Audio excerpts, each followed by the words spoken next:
ഈ channel subscribe ചെയ്ത് bell button click ചെയ്യൂ.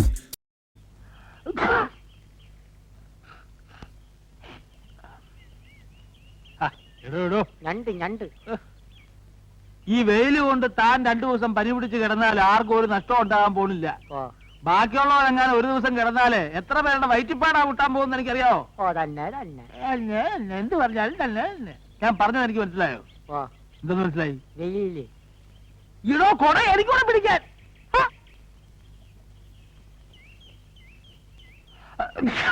എന്തൊരു തുമ്മക്ക.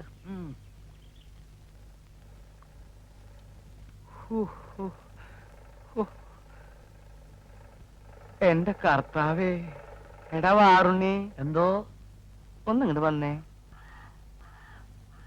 നിനക്ക് ഞാനൊരു ഉമ്മൻ ചിരട്ട കള്ള. ഇതെന്താ പാവാടാ. ഒറ്റ അലക്കണ്ടല്ലോ, നിന്റെ മോന്ത തിരിഞ്ഞു. 4 ജാക്കറ്റ് തയ്ക്കാൻ പറഞ്ഞിട്ട് അതുകൊണ്ടൊക്കെ പാവാട തയ്ക്ക. നീയൊക്കെ ഈ കിഴക്കമ്പാടത്ത് കുരിനെ ഒരു വഴിക്കാക്കും. ആശാൻ വെട്ടിത്തന്ന് ഞാൻ കയറി തച്ച്. ഞാനൊന്ന് വെട്ടിന്ന് വെച്ച് അപ്പന്റെ മുഖത്ത് ആ ഷേവ് ചെയ്ത് പിടിക്ക. മോന്റെ വീട്ടിലൊക്കെ അങ്ങനെ ആവും അല്ലേ? ഇവിടെ ഒരു വഴക്കുമില്ല, ഞങ്ങൾ തമ്മിൽ സ്നേഹത്തിലാ. അവിടെ നിൽക്കണോ നായരെ? കാശുണ്ടോ കയ്യില്? ഇങ്ങോട്ട് ഇറങ്ങിക്കണോ. നായരല്ലെങ്കിലും പ്രധാനമായിട്ട് പറഞ്ഞ തന്നോടാ.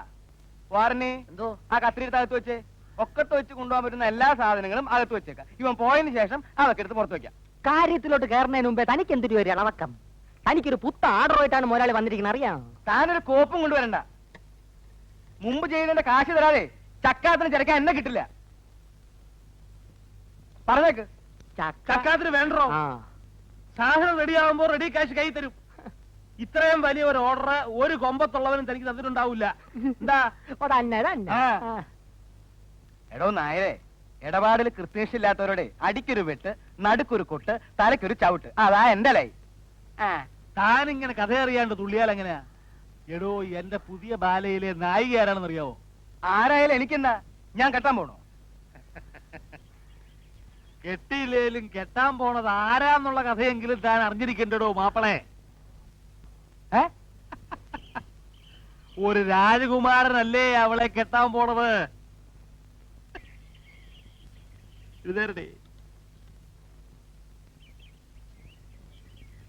താൻ ഞെട്ടരുത്.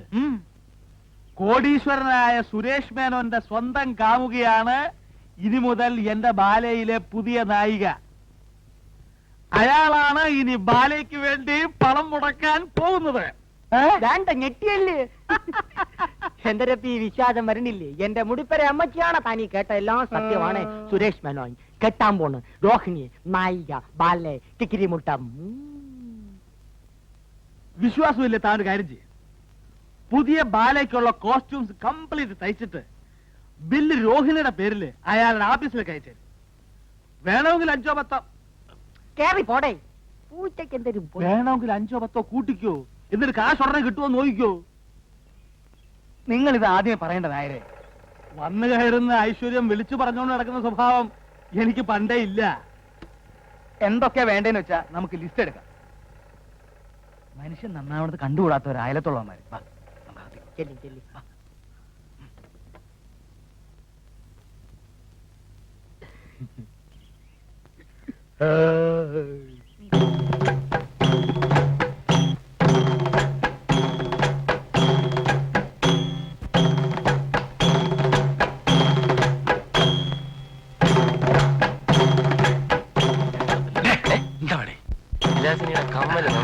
അതെ, നമ്മൾ കഷ്ടപ്പെട്ടത് വെറുതെ ആയില്ല. ആദ്യമായിട്ട് ആളിന് ബഹളം ഉണ്ടാക്കായിരുന്നു കാണുന്നത്. തീരട്ട് ഞാനേതായാലും ഓടാൻ അരുന്നാക്കൂടൊന്നും പറയാടാ. ഞങ്ങൾ കണ്ടതാ. എന്തുകൊണ്ട്?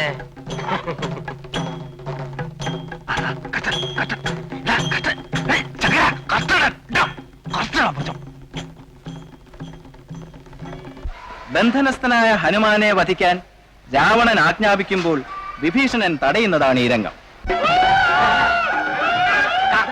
അകത്ത് പോടേ.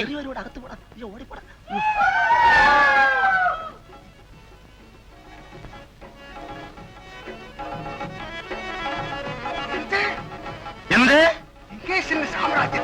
ലങ്കേശന്റെ സാമ്രാജ്യത്തിൽ എന്താണ് ഒരു അപശബ്ദം? നമ്മുടെ ഭടന്മാര് ഏവനെ ഒരുത്തനെ പിടിച്ചിട്ടിക്കൊണ്ട് വരണം.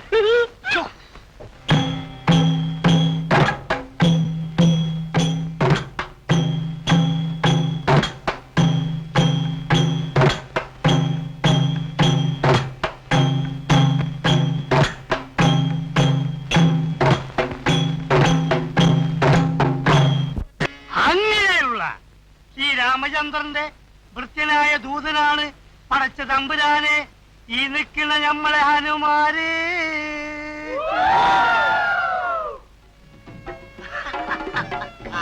ആ രാമപുരങ്കന്റെ ദൂതപുരങ്കനാണോ നീ?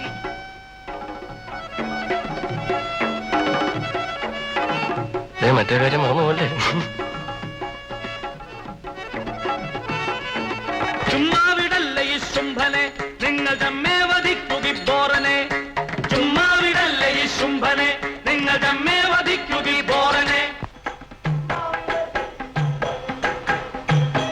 മാനിഷാദ മാനിഷാദ അരുതരുത് കൊല്ലരുത് ദൂതനെ. രാജ്യ നിയമത്തിനത് കൊടും പാപമല്ലേ. അരുതരുത് കൊല്ലരുത് ദൂതനെ. രാജ്യ നിയമത്തിനത് കൊടും പാപമല്ലേ. വിഭീഷണ തിരുവായിക്കെതിരുവായില്ല. നീ നമ്മളെ നിയമം പഠിപ്പിക്കണ്ട. നമ്മുടെ കൺമുമ്പിൽ വെച്ച് തന്നെ വെച്ചല്ലേ ഇവന്റെ കഴുത്തഴിയട്ടെ.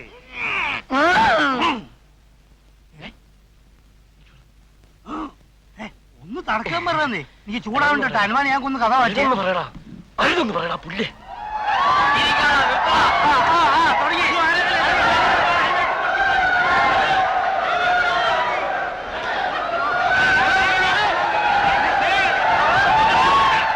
തന്റെ ന്യായങ്ങളൊന്നും എനിക്ക് കേൾക്കണ്ട. ബാലെ കളിച്ച് നടക്കാനല്ല, അസുഖം ചികിത്സിച്ച് വേദമാക്കാനാണ് തനിക്ക് ഞാൻ ലീവ് തന്നത്. അല്ല സാർ, ലീവ് മാറിയപ്പോ അസുഖം മാറിയപ്പോ ലീവ് ബാക്കിയുണ്ടായിരുന്നത് കൊണ്ട്. ഇനി ഒന്നും പറയണ്ട.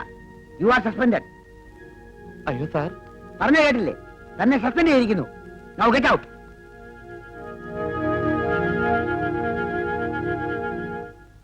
കാരണക്കുറ്റി നോക്കി ഒരു പെട ഞാൻ വെച്ച് തരും. കാര്യവിവരമുള്ള ഒരുത്തരെങ്കിലും ഇരിക്കേണ്ടത് കരുതിയാ തന്നെ ഞാൻ അകത്ത് കയറ്റിയത്.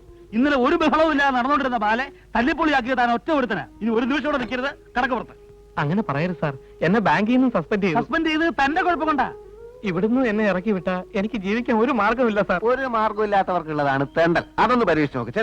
ഒരു മിനിറ്റ് ഇവിടെ നിർത്തരുത്. ഇവനെ രോഹിന്റെ പിന്നാലെ മണത്ത് നടക്കുക കള്ള. ഞാനും കണ്ടിട്ടുണ്ട്. എടോ പറ്റേ മര്യാദയ്ക്ക് പറഞ്ഞ് ഇറങ്ങി പോവാൻ. ബാക്കിയുള്ളവരെ കഞ്ഞിക്കൂടെ പാറ്റ ഇടാ ഇറങ്ങി പോവാൻ. ഒന്ന് പൊട്ടിച്ച് കൊടുക്കുക അറിയും.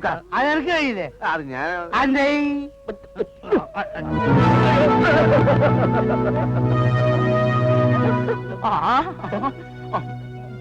ഒറ്റ ഒറ്റ കണ്ണോടെ കണ്ണാസുക്ക് പോടോ.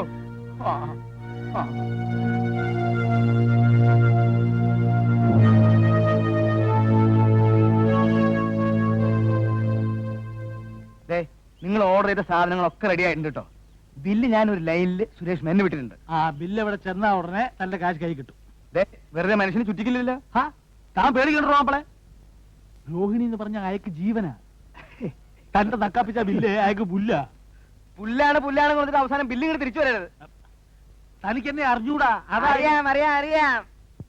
അതുകൊണ്ടാ മുമ്പേ തന്നെ പറഞ്ഞത്. ആ വേഷങ്ങളൊക്കെ എവിടെ? പഠിക്കവരെ എടുത്തിട്ടുണ്ട്. കൈവണ്ടിയിലാ കൊണ്ടുവന്നിരിക്കണേ. പോയി എടുത്തോണ്ട് വാ. ഉണ്ടല്ലോ വാനരപ്പഴ. എന്താ സാറേ ബില്ല് പാസ്സായ?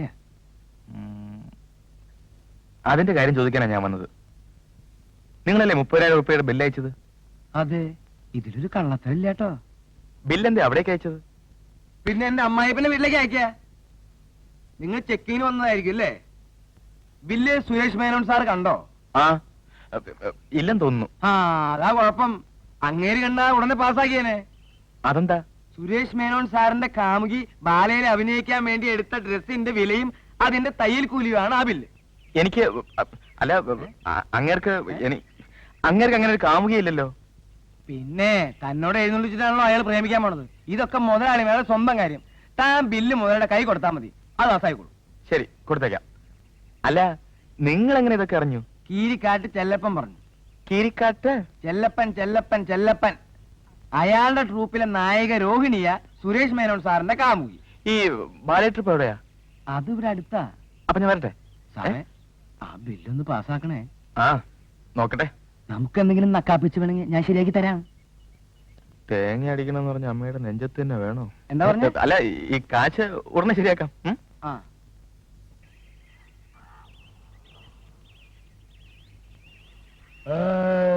ഹലോ ഹലോ ഹലോ ഹലോ ഇവിടല്ലേ കീരിക്കാടന്റെ ബാലെ? ബുക്കിങ്ങിന് വന്നാണ് ഇന്ന് ഡേറ്റ് എടുക്കില്ല. മൊയിലാളി ബിസി. ഗാന്ധികാളി പേപ്പറുകാരന്മാരുടെ കൂടെ ഒരേ മീറ്റിംഗ്. പത്രസമ്മേളനാണോ? എന്തരാ ഞങ്ങളുടെ പുതിയ ഹീറോയിനി രോഹിണിയെ പേപ്പറുകാരന്മാർക്ക് പരിചയപ്പെടുത്തി കൊടുക്കുക. എന്റെ എത്ര പരിചയപ്പെടുത്താൻ? സുരേഷ് മേനോ എന്ന് കേട്ടിട്ടുണ്ടാ? ആര്? അദ്ദേഹം വലിയ പണക്കാരനല്ലേ? അത്ര വലിയ പുല്ലൊന്നും അല്ല. നമുക്കറിയാം അവന്റെയൊക്കെ കഥ. അവന്റെ തന്ത കള്ളനോട്ടടിച്ചല്ലേ പണക്കാരനായത്. അത് കോട്ട് പുല്ല്. അവനൊക്കെ എന്തരായ നമുക്കെന്ത്? നമ്മുടെ ഭാഗ്യത്തിനോ എന്തോ നമ്മുടെ ട്രൂപ്പിൽ ഒരു ചരക്കുമായിട്ട് അവനൊരു ലൈൻ. നമ്മുടെ മൊയിലാളി അത് ശരിക്കും മുതലെടുത്ത്. പെണ്ണിപ്പ ഹീറോയിനി. ഇതിന്റെ കേറാപ്പില് സുരേഷ് മേനോൻ ബാലയുടെ പാർട്ട്ണറായ മൊയിലാളി കോളടിച്ച്. എവിടെ ഗാന്ധി ഹാൾ? എന്റെ കൂടെ വരി, ഞാൻ കാണിച്ചു തരാം. സാറ് ബാലയെ മുഖ്യം തന്നെയാ വന്നത്? അതെ അതെ. സാറിനെ ഞാൻ എവിടെയോ വെച്ച് കണ്ടിട്ടുള്ളോ അല്ലേ? വല്ല ഉത്സവ പറമ്പിലും ബാലെ കാണാൻ. ആയിരിക്കും. നമ്മൾ വായി നോക്കിയുള്ള ചുറ്റി തിരിയാത്ത ഇടവില്ലല്ലോ. അയ്യോ, പറഞ്ഞോണ്ട് നേരം പോയി അറിഞ്ഞില്ല. ഞാൻ പോട്ടാ. ഞാനും വരുന്നു. ചുമ്മാ വരി. കാറിൽ പോ.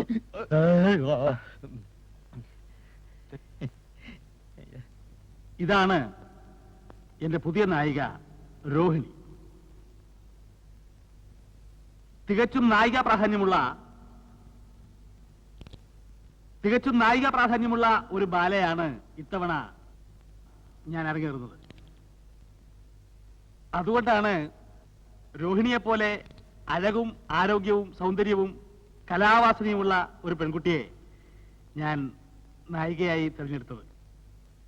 രോഹിണി എത്രാമത്തെ വയസ്സിൽ അഭിനയിക്കാൻ തുടങ്ങിയത്? 15ാമത്തെ വയസ്സിൽ. കാരണം വീട്ടിലെ ബുദ്ധിമുട്ട്.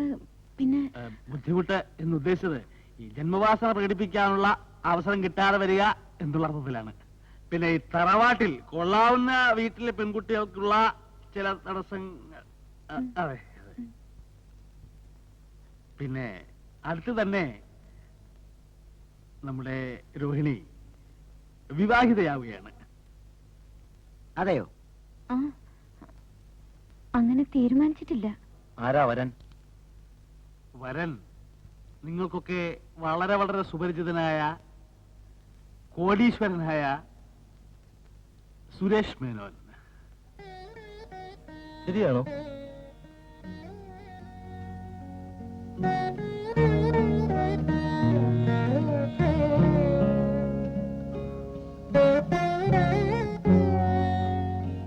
അതെ, ഞങ്ങൾ തമ്മിൽ സ്നേഹമാണ്.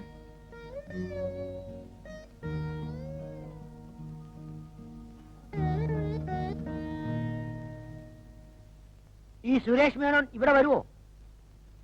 അത് വരുമില്ലോ എന്ന് എനിക്ക് പറയാൻ പറ്റില്ല. എനിക്കൊരു അപേക്ഷയുണ്ട്.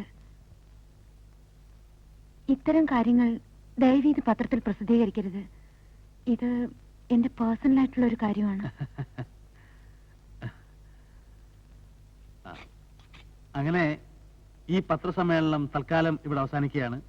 നിങ്ങൾക്ക് എല്ലാവർക്കും എന്റെയും രോഹിണിയുടെയും പ്രത്യേകം നന്ദിയും കൃതജ്ഞതയും രേഖപ്പെടുത്തിക്കൊള്ളുന്നു.